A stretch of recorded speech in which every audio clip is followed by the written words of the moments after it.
Everyone, welcome to our YouTube channel banker couple. आज हमारे साथ है स्नेहा उपाध्याय जो ईपीएफओ एस से है और इनका लास्ट रिक्रूटमेंट में सिलेक्शन हुआ था। So welcome Sneha to our YouTube channel banker couple. Thank you Paridhi. तो आज हम स्नेहा से जानेंगे ईपीएफओ के बारे में। एग्जाम पैटर्न तो काफी कुछ बदल गया है इस बार, लेकिन और भी बहुत सारी चीजें हैं जो आप लोगों को जानना जरूरी है किसी भी ऑर्गेनाइजेशन के बारे में जब आप उसमें अप्लाई करते हैं। तो आज हम स्नेहा से ये सारी चीजें डिस्कस करेंगे इस वीडियो में। तो सबसे पहले स्नेहा, हम शुरू करते हैं आपके इंट्रोडक्शन से। आप अपने बारे में थोड़ा बता दीजिए। Hello everyone. I am Sneha. I am from Belgaum district, Karnataka. I have studied my BSc degree in Belgaum district. Soon after completing, I have joined banking classes in Pune.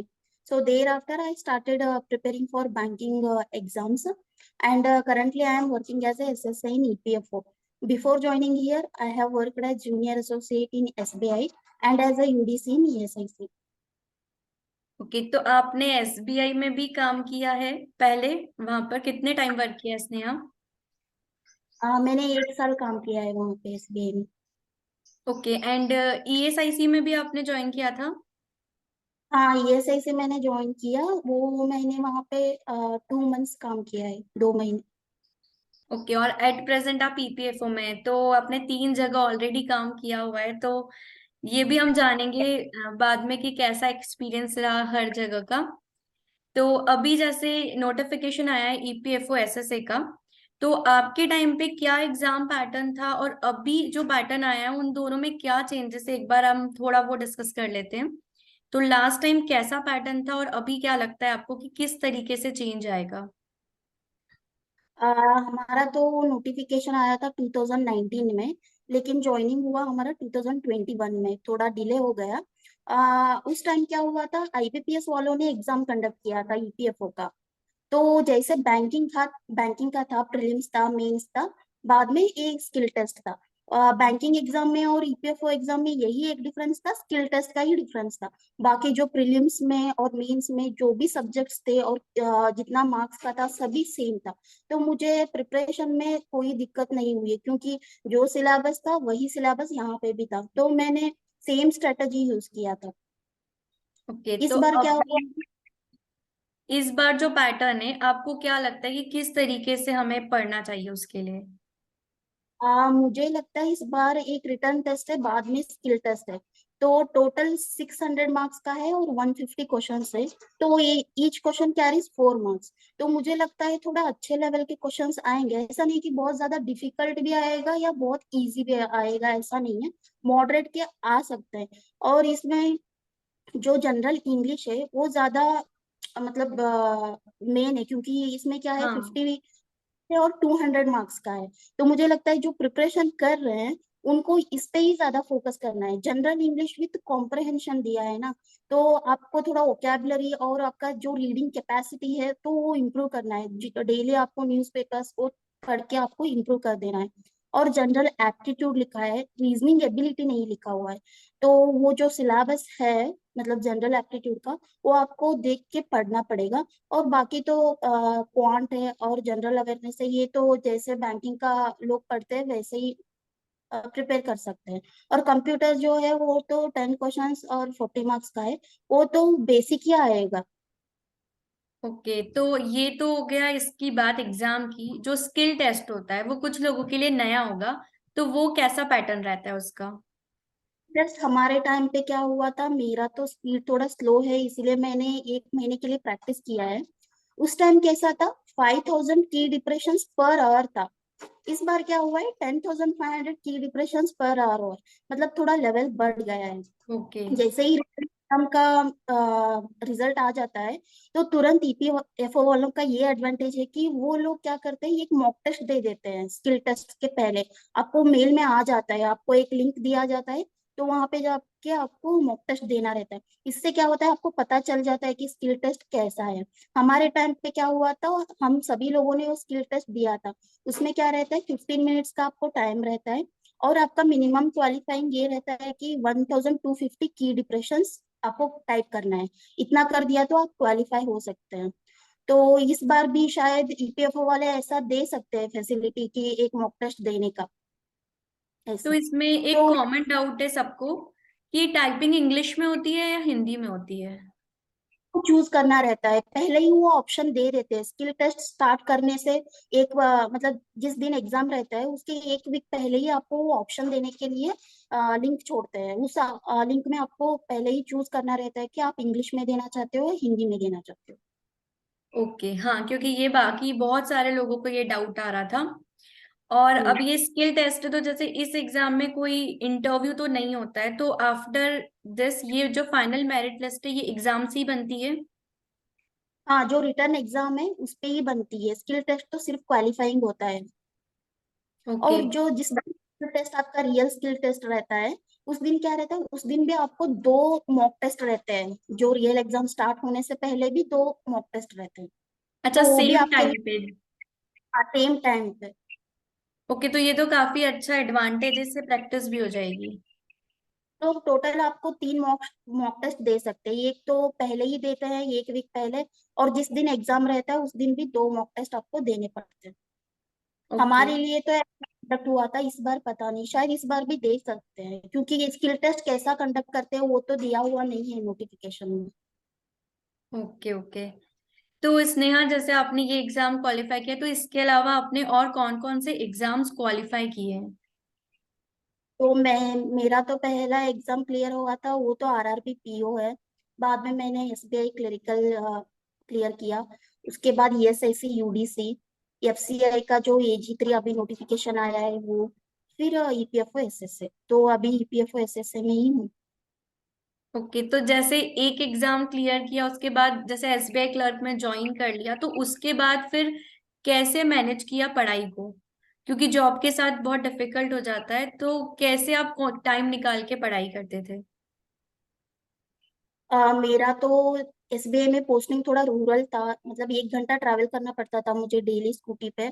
तो मैं जाती थी आती थी और घर में ही रहती थी ना, तो मुझे और कुछ काम नहीं था पढ़ने से अलावा। और मुझे करना ही था, मतलब मैं सोच के ही रखती थी मुझे ये एग्जाम क्लियर करना ही है। तो वो जो सेल्फ मोटिवेशन है और मेरा कॉन्फिडेंस है वही मुझे यहाँ तक लेके आया है। तो एक चीज मैं पूछना चाहूंगी कि जब ऑलरेडी आप एसबीआई में क्लर्क थे, तो क्यों आपको मतलब एसबीआई से निकल के कुछ और एग्जाम की तैयारी करनी थी। एसबीआई में ऐसा था, कस्टमर इंटरेक्शन था, और आपका वहां पे भी 10 to 5 जॉब था वो ठीक था, लेकिन मुझे कस्टमर इंटरेक्शन थोड़ा पसंद नहीं था। और मेजर इशू था मेरा रूरल पोस्टिंग, मुझे रूरल पोस्टिंग बिल्कुल पसंद नहीं था। ईपीएफओ में कैसा है, आपको सिटी में ही मिलता है, आपको कहीं पे भी मिले, दूसरे स्टेट में भी मिलेगा तो आपको सिटी में ही मिलेगा, XYZ सिटी में ही मिलेगा। और आपको यहाँ पे बेसिक भी अच्छा मिलता है बाकी क्लरिकल पोस्ट के कंपैरिजन में, या एसएसए में तो काफी अच्छा सैलरी है, इसीलिए मैंने ज्वाइन किया। और यहाँ पे 5 डेज वर्किंग है, जब मैंने एसबीआई ज्वाइन किया तब तो 5 डेज वर्किंग नहीं था, यहाँ पे तो 5 डेज वर्किंग है, सैटरडे संडे भी छुट्टी है, सिटी पोस्टिंग है। तो ये सोच के मैंने ज्वाइन किया। ओके, तो जैसे इस बार कुछ न्यू आया है नोटिफिकेशन में कि जो ये स्टेट है या रीजन्स इन्होंने डिसाइड किए उसमें से प्रेफरेंस वाइज हमें सेलेक्ट करना है कि आपको कौन से रीजन से अप्लाई करना है, उसकी प्रेफरेंस देनी है। ऐसा नहीं है, जैसे आई थिंक पिछली बार ऐसा था कि सिर्फ एक स्टेट आपको फिल करनी थी। तो आपको क्या लगता है कि कैसे जो पोस्टिंग है उसमें इससे चेंजेस आएंगे। जब हमारा नोटिफिकेशन था, हम जिस स्टेट के लिए अप्लाई कर रहे थे उसी स्टेट में हमारा अपॉइंटमेंट हो जाता था, हमें ऐसा कुछ प्रेफरेंस नहीं पूछा था।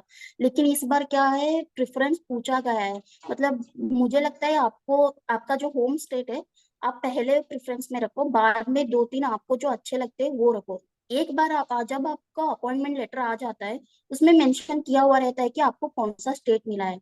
वो जो स्टेट मिलता है आपके स्कोर पे और वहाँ के कंपटीशन पे डिपेंड करता है।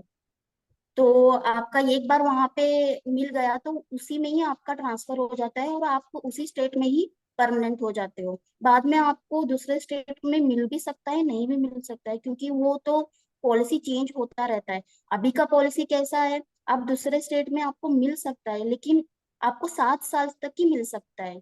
7 साल के बाद आपको पेरेंट स्टेट में ही आना पड़ता है। ओके, तो हो सकता है कि ये जो नया चीज इंट्रोड्यूस हुई है नोटिफिकेशन में, उससे ट्रांसफर पॉलिसी में इन फ्यूचर कुछ चेंजेस आए। क्योंकि मैक्सिमम लोगों को होम स्टेट नहीं मिलेगा, अगर उनका मेरिट में नहीं हुआ टॉप पे तो उनको अदर स्टेट मिलेगा। तो इन फ्यूचर कभी वो अपने होम स्टेट में या अपना होम टाउन के पास में अगर आना चाहते हैं तो ये तभी हो पाएगा जब ट्रांसफर पॉलिसी चेंज होती है।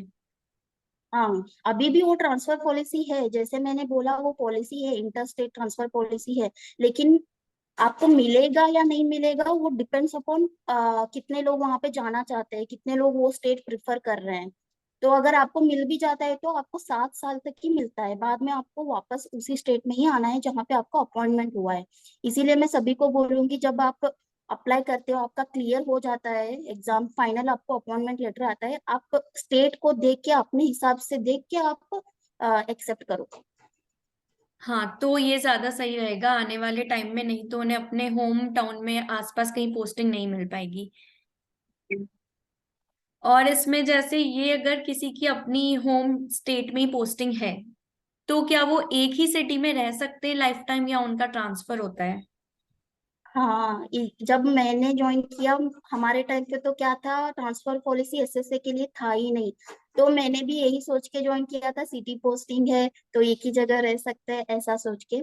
लेकिन अभी 2 महीने पहले एक पॉलिसी आया है, अकॉर्डिंग टू इट आपको 6 इयर्स वंस आपको ट्रांसफर होता है। तो एक रीजनल ऑफिस से दूसरे रीजनल ऑफिस को आप 6 साल के बाद आपको ट्रांसफर मिल जाता है। और आप एक जोन में 15 इयर्स तक रह सकते हो। तो आफ्टर 15 ईयर्स आपका दूसरी स्टेट में ट्रांसफर हो जाएगा? नहीं नहीं, ऐसा नहीं है, अभी जहाँ पे मेरी पोस्टिंग है वो कर्नाटक में है। तो कर्नाटक में 2 जोन रहते हैं, एक हुबली जोन है, एक बैंगलोर जोन है। तो ओके। एक एक अंदर डिफरेंट डिफरेंट रीजनल ऑफिस आते हैं। तो ये एक रीजनल ऑफिस में आप मैक्सिमम 6 साल तक रह सकते हो। तो वैसे ही एक जोन में आप 15 साल तक रह सकते हो, ऐसा। ओके ओके, मतलब एक ही स्टेट में आपका जोन बदल जाएगा आफ्टर 15 ईयर्स।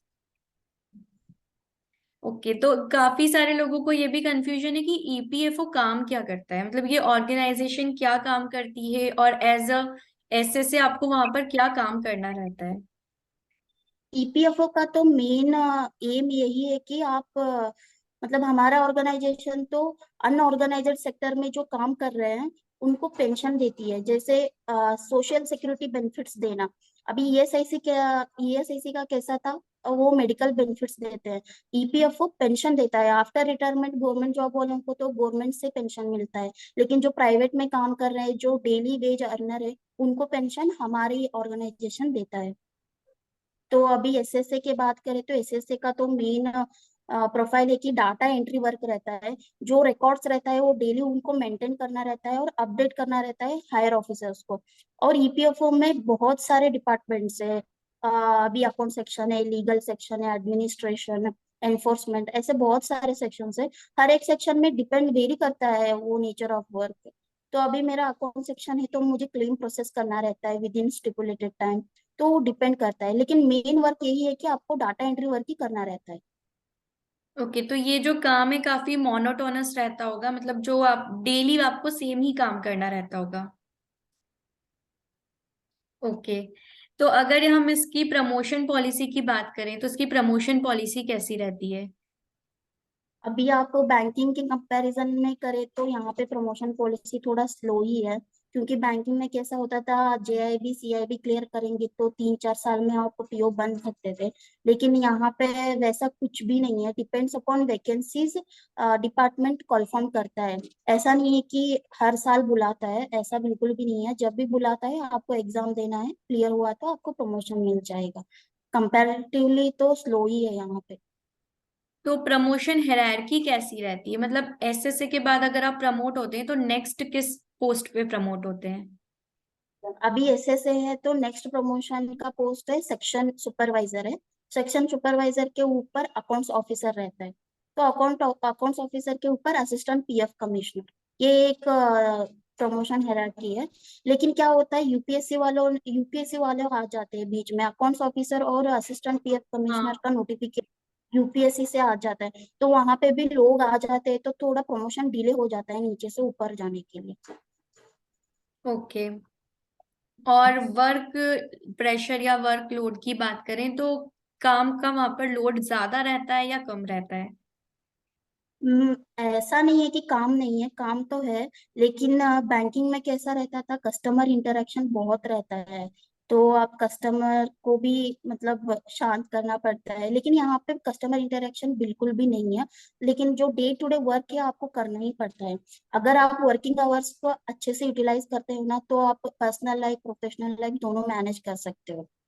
तो जॉब टाइमिंग कैसा रहता है आपका यहाँ पे? टाइमिंग 9:30 to 6 रहता है, और सैटरडे संडे छुट्टी रहता है। ओके, तो हाँ ये काफी अच्छी चीज है कि 5 डे वर्किंग है यहाँ पे। और यहाँ पर जैसे आपने बताया कि ये ट्रांसफर प्रमोशन ये सब तो हमने देख लिया। इसके बाद अगर ये एसबीआई, ईएसआईसी, ईपीएफओ ये तीनों में आपने काम किया है, तो आप क्या सजेस्ट करते हैं कि अगर किसी का तीनों में हो जाता है तो उसको कहाँ ज्वाइन करना चाहिए? अगर कोई इंसान अगर सैलरी देखता है तो मैं तो सजेस्ट करूंगी ईपीएफओ ज्वाइन करे। अगर पीसफुल लाइफ चाहता है कि थोड़ा वर्क कम रहे और थोड़ा सैलरी भी ठीक रहे, तो ईएसआईसी ज्वाइन करे। ओके, जैसे सैलरी की बात आई तो सैलरी यहाँ पे अराउंड इन हैंड कितनी सैलरी मिल जाती है? यहाँ पे ईपीएफओ एसएसए का तो लेवल 5 है। लेवल 5 मतलब आपको बेसिक 29,200 रहता है। तो ग्रॉस सैलरी आपका 51,000 बन जाता है। तो इन हैंड आपको 45,000 आ जाता है। तो बाकी के क्लरिकल के कंपैरिजन में तो एसएसए का तो काफी अच्छा सैलरी है। और इसके साथ क्या कुछ अलाउंसेस भी मिलते हैं? नहीं, अलाउंसेस तो इसके अलावा कुछ नहीं मिलते, लेकिन आपको क्वार्टर्स रहते हैं। तो आप चाहे तो क्वार्टर्स ले सकते हैं।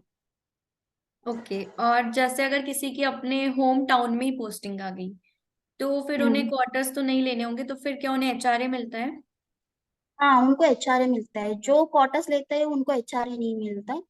जो लेता है उसको मिलता है। ओके, तो जैसे अभी इसका नोटिफिकेशन आया है तो आप फाइनली क्या एडवाइस देना चाहेंगे एस्पायरेंट्स को? मैं सभी को यही बोलूंगी कि एप्लीकेशन भर दीजिए।